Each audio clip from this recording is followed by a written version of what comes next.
Hello guys, in this video I'll be building a computer inside the Antec AX61 Elite. This is a follow-up video for the unboxing and first impressions I did on this case. I have a Ryzen platform over here and I really wanted to test the capabilities of this case. So I decided to go and buy an Antec water cooling solution. So yeah, this is gonna be fun. Okay, so first thing first, let's remove the side panel. I like to do it when the computer is flipped on its side for safety reasons.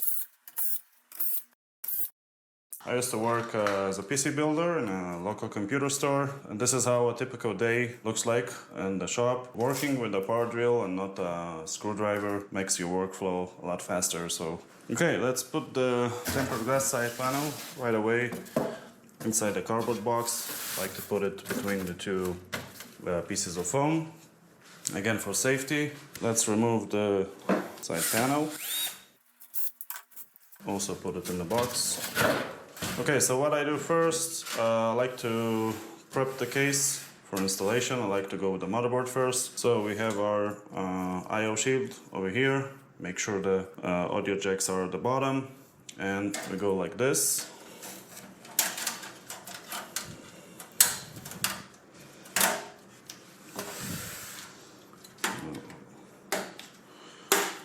Push it in the corners. So that's ready. Okay, next thing, we need to put our motherboard. Now, usually the standard layout, pretty much in any case, is like an ATX layout for the standoffs. As you can see in my motherboard, the standoffs are here and here. So it's kind of offside a bit, so I will need to change my standoffs.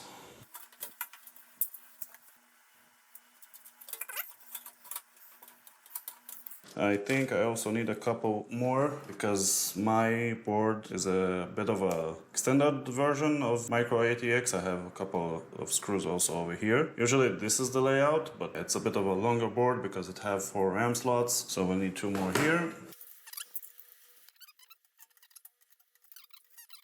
Okay, for motherboard installation, I like to flip the case. One pitfall you should pay attention is you can see that the cables from the fan are sticking out here, so make sure to move them up so they won't get stuck in the ports. I like to put the motherboard in a bit of an angle, make sure we are aligned here. Yeah, looks good. Take our motherboard screws. Usually I like to use the screws with the little ring on them. You have a bit of thicker screws. Usually they are used for the power supply. We need 1, 2, 3, 4, 5, 6, 7, 8. The first one I like to screw it by hand just because I need to hold the motherboard in order to align it with the standoff. I like to put the center one first, and then I like to use the drill.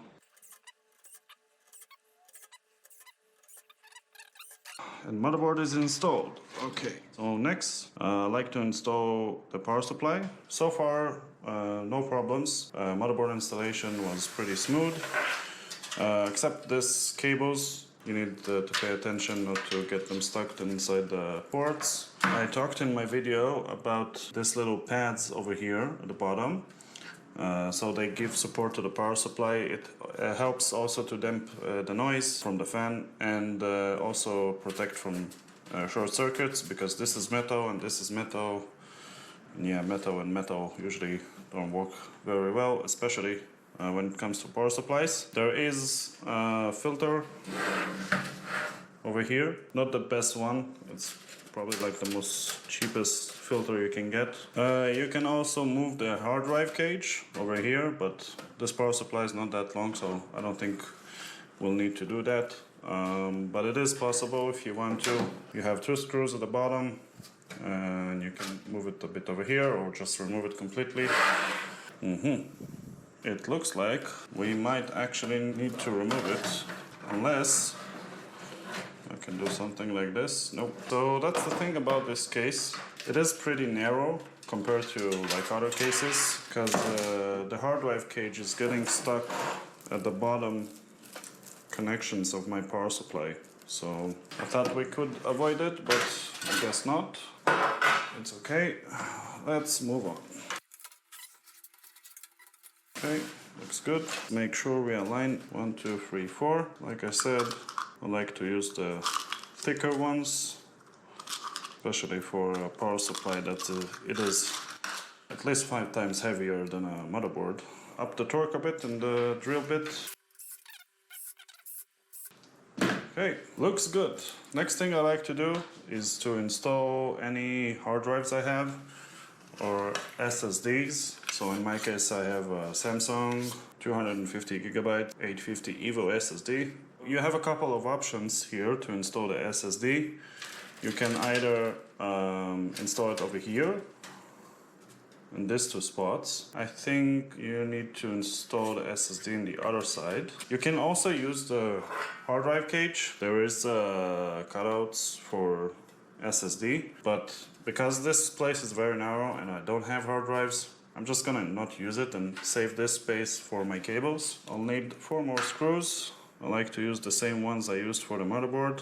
I like to think about the orientation, like of the cables. So I have a cutout here. I guess they made it intentional because you have cutouts here for the throughout your cables to your motherboard, but this cutout is probably for the SATA power and data cables. So put my SSD over here.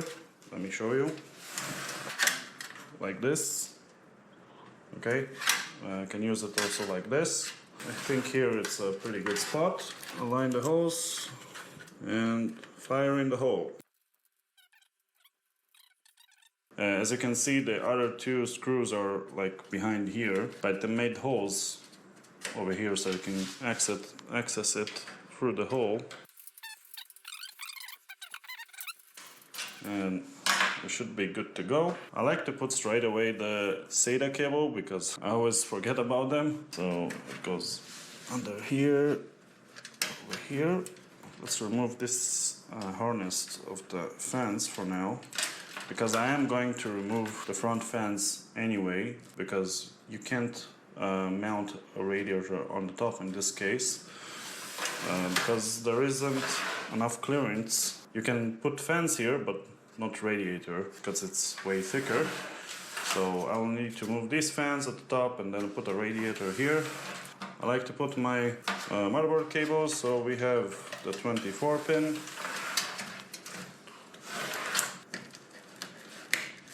Looks good. Let's put our EPS connector, so that's the 4+4. Usually they mark it with the CPU initials, so we know it's for CPU. I hope you can see this, but my CPU EPS connection is over here.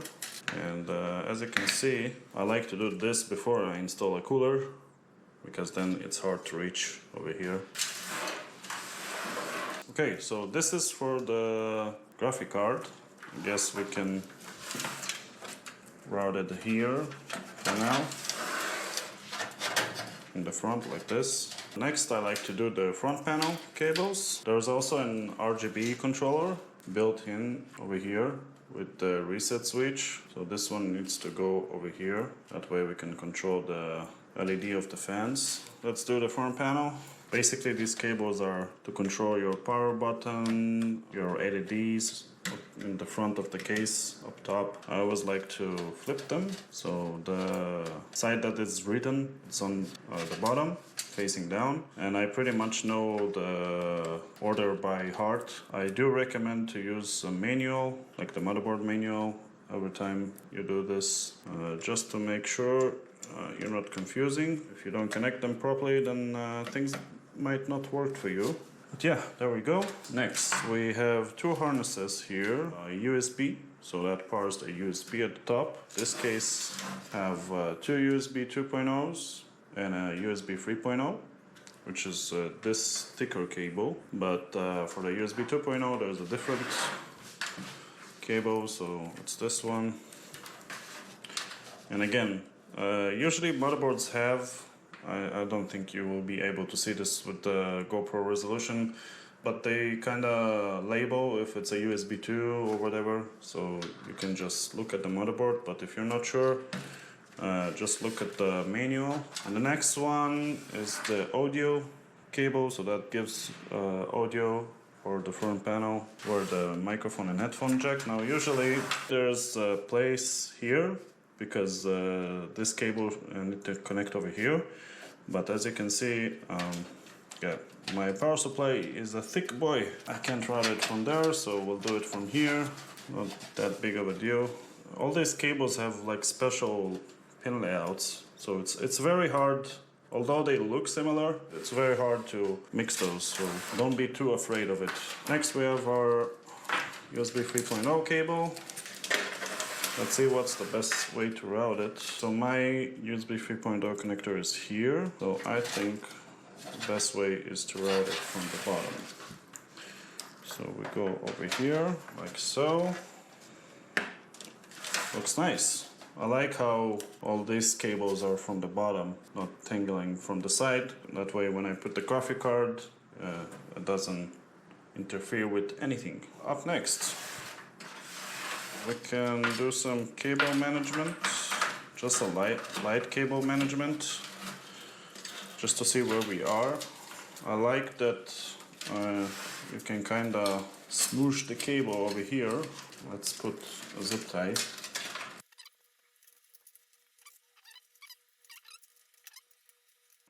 Be careful when you do that, not to cut yourself a cable. I did that once. It wasn't fun. Let's connect the SSD before we forget. I think... Okay, so my graphic card is pretty big.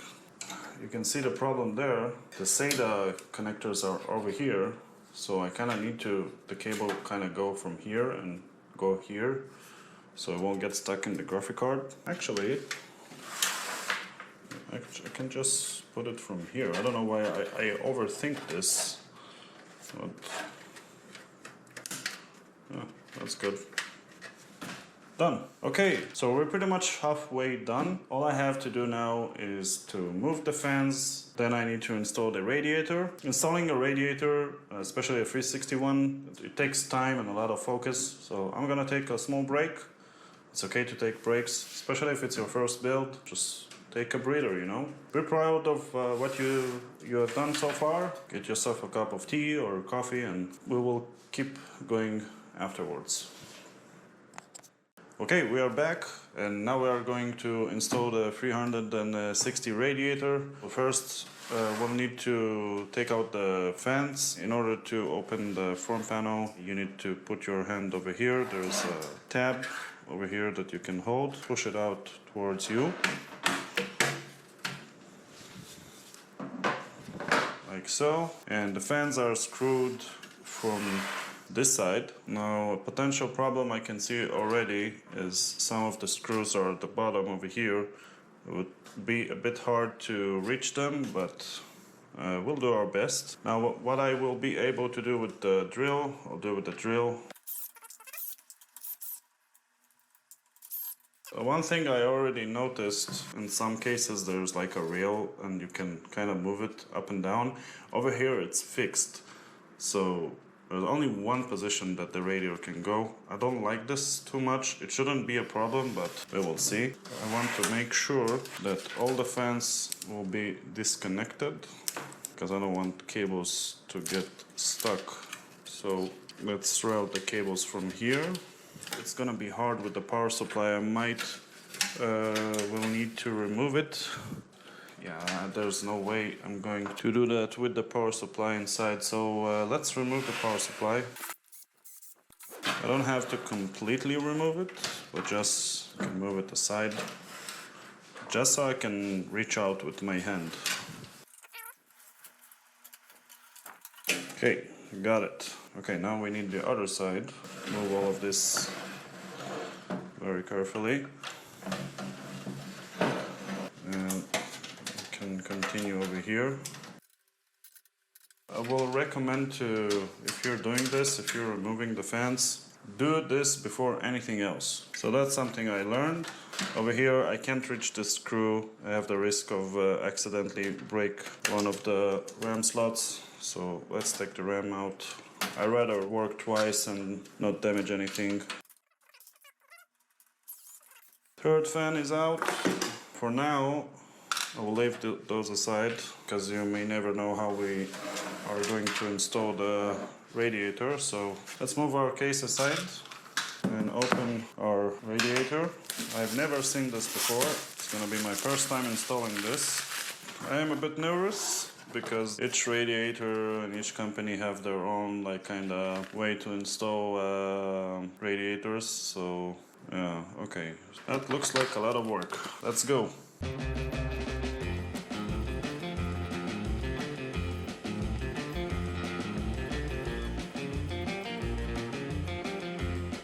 Well, that's a big mess of RGB cables.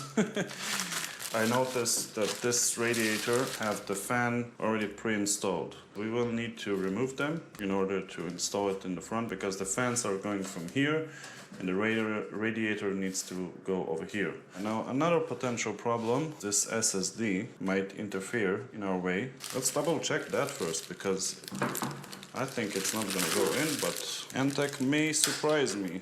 Let's see, what are we... Okay, it doesn't go in with the fan, so we'll have to remove them. Let's do a quick test fit. You need to be careful of the cables from the top front panel. Okay, looks good. Looks like it's going in. And looks like we are okay. Shall we start installing the fans? Over here, we're gonna do the fans facing with the blades inside. So we push fresh air from outside to the radiator. Each fan have a cable to power it and an RGB harness. This is a splitter. You can daisy chain them together, so it doesn't really matter which fans goes where. Let's bring back our screws. Align one of those. Oh, I think this screw is not long enough, you know. Oh, it's okay. Did I miss the hole? I think these screws are not long enough. Let's try hand screw them maybe. Nope, it doesn't go in. Let's maybe try a different screw. Or you know what we can do? We can actually unscrew this one just to get some tension back. Like the problem is there's like a bump here, and this bump actually prevents us from reaching out. Let's try it this way, maybe starting from the top. Yeah, it just not only it doesn't reach, it's also starting to eat the standoff over there. What should we do? Maybe if we add another fan, it will get more tension, so we should be fine. Maybe this standoff got eaten so much. Because over here it goes pretty, like no problem. Seems like only this one is our problem. Maybe it's just like a factory defect or something, but we will see. Let's do our second fan. Like you can feel it doesn't go in all the way, and it's okay, like it's holding the fan, no problem there, but I wish Antec didn't do this kind of weird bump over here. It's like very weird, just extra space that you can get for your cooler. Let's try this again, shall we? Yeah. The standoff inside the cooler over here got completely eaten, and I can't screw it. It's just, there is a fix for it, but I'm not gonna do it now. So it's okay, we'll leave it like this. It's not ideal, but at least we got 3 screws over here, so the fan is holding fine. We're not gonna have any noise problems or something like that, so it's all good over there. Sometimes you just gotta take what you get and move on, you know? Next, we should install the pump. Let's do our bracket. 2 hours later. Boy, this is the worst installation guide I've seen so far. I've installed plenty of coolers, but this is just awful. What is even going on here? I'm so confused. Like this one says inter bracket, and this one says MD bracket. I guess that's AMD bracket. What? Antec. Please work on your manuals, guys, please. It'll just be the best for everyone. I'm just gonna go with my gut over here and my experience of installing dozens of coolers. For you, you can always watch a video, like maybe installation video. I'm sure there is pretty much on every cooler these days. For me, I don't wanna watch videos right now, and I'm just gonna go with my gut. Okay, so I eventually managed to install the pump. It was a bit of a pain. Instructions weren't very clear, and I know I told you I don't need to go and see a YouTube video, but then I thought to myself, what kind of a teacher I am if I'm giving you a tip to go watch a YouTube video and don't do it myself. So I will link in the description down below. Very good video on how to install this. It helped me a lot.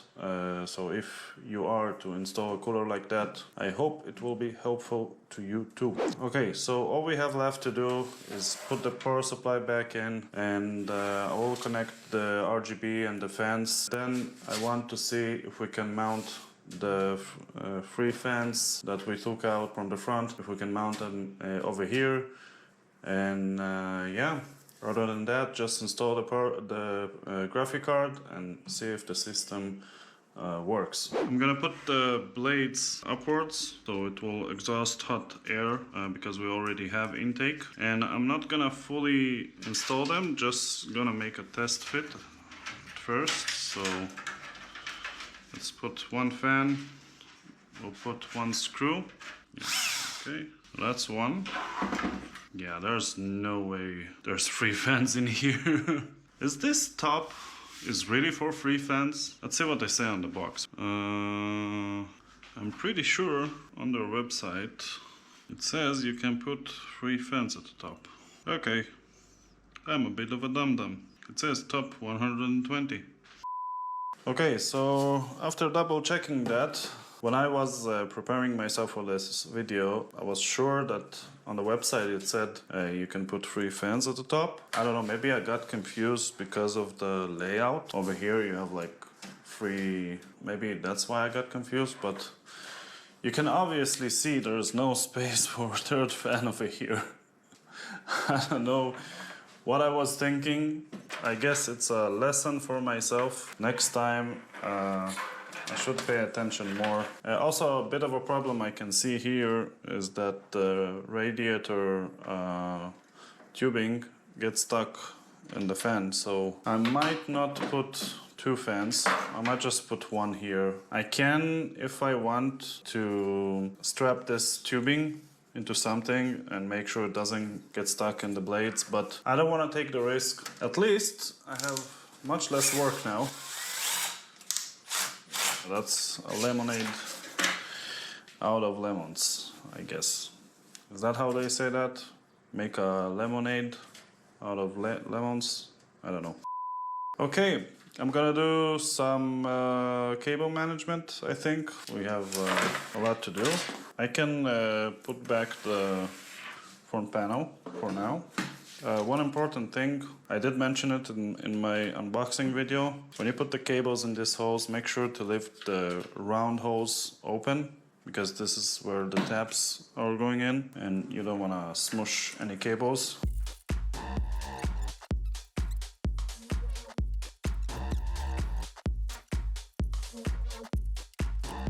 Okay, so I'm done with cable management.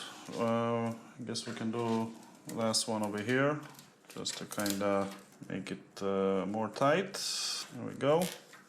My general rule will be, like, I know it's not the prettiest cable management, but it is very practical, just to make sure it sits tight and flush when you will try to close the side panel. I really liked about this case that over here they did like a bump. This whole piece is a bit more inside, so you have much more room for cables. Overall, I'm pretty happy. You know what? It's not the prettiest one, but it's kind of okay, I think. All I have left to do is to install the graphic card. Now, one thing I really hate about this case, the PCI brackets, you need to break them I really hate this because you can accidentally scratch your motherboard, so you need to be very careful. One trick that I used to do when I was working at the store, I was taking this side, folding this, and then do this kind of small motions, and then it just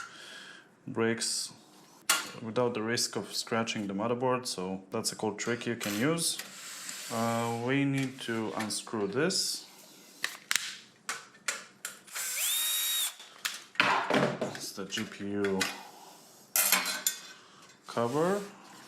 I'm not sure how long this card in centimeters. I can look it up and then add it on the screen after in the edit. You do need to kind of put it in an angle because of the radiator. Be very careful, of course. Is that the most satisfying sound in the world or what? Let's put our screws. I always make sure to see that display ports are not going too up, because then it's hard to plug cables. So you kind of need to screw it a bit lower. Okay, so that's done. Now we put the cover back. That's good. Overall, it looks really nice. I'm actually very surprised, like very pleased with this case. I thought I will have a lot more to complain about, but other than the stupid mistake I did thinking that there's gonna be 3 fans going inside here. Yeah, I think it's pretty okay. Got a bit of a sag over there, but that's fine. Let's try to close our side panel. I always try to close the side panel first, not to scratch the glass. Let's see how easy you can close it. I always put my hands like this and push it. Let's put our thumb screws. It is a bit tight, but I think I did a pretty good job with the cable management. Don't forget, it's a budget case with no bumps and a triple radiator with extra 2 fans, thick power supply. The removal of the hard drive cage is big here. If you probably noticed, I still haven't plugged the PC even to check if it works, because I always like to do it in the end. You can plug the computer before you cable manage, and then you do the cable management and you accidentally unplug a cable and it just doesn't work. So okay, so moment of truth. Will this computer post? Okay, we already have the fan spinning, even though I didn't turn it on yet. I think I know why it is. Let's try to turn it on. So I think I know what's happening here. The case fans and also the water cooling fans have an RGB connector that goes into the motherboard. And I have 2 ARGB connectors in the motherboard. Unfortunately, none of them works properly. Every time I connect to each and one of them, the system just won't boot up for some weird reason. So I don't have real way to control the RGB. I really wanted to connect all the RGB together. Right now only the back 2 fans work with the reset button, and I don't have any way to change the RGB for the cooler. As you can see, I did a bit of a mess with all the nice cable management we did here. This is the RGB connector for the cooler. I tried to daisy chain them together. I tried to connect them separately. Every time I plug an ARGB to the motherboard, I have one at the bottom and one over here. The system just refuses to boot up. So yeah, it is a bit of a bummer for me. Pretty sure the problem is with my motherboard. I tried to BIOS update it. I tried to change settings on the BIOS. I tried a bunch of stuff. None of them work, but that's not the point of this video. The point of this video is to show you the Antec AX61 Elite. The building experience was pretty good. I'm actually very surprised. I thought I will have a lot more to complain about, but overall it was pretty fine. In terms of cable management, in terms of installing components, the front radiator was easy to install. Just the part with the screws that couldn't really get inside the radiator was a bit annoying, but eventually we managed to do that as well. So system is pretty quiet as well. I don't know if you can hear, but case is pretty quiet. These fans are not like super high quality ones, so I wouldn't expect too much of them. For now, the temperatures look fine. CPU is on 37 degrees. It's an AMD CPU, and we are in the mid of July, so temperatures are fine. All my devices are showing up, everything is okay. I think in terms of like building experience, it's a pretty good case. If I didn't have this annoying RGB problem, I think I can say I enjoyed a lot. But yeah, this one was a bummer to deal with, but it's over now. Gonna edit this video, upload it, and hope you enjoy it. And if you have any questions, feel free to leave them in the comment section down below. Thank you for watching, guys. I hope you enjoyed this kind of a build guide. I'll see you next time.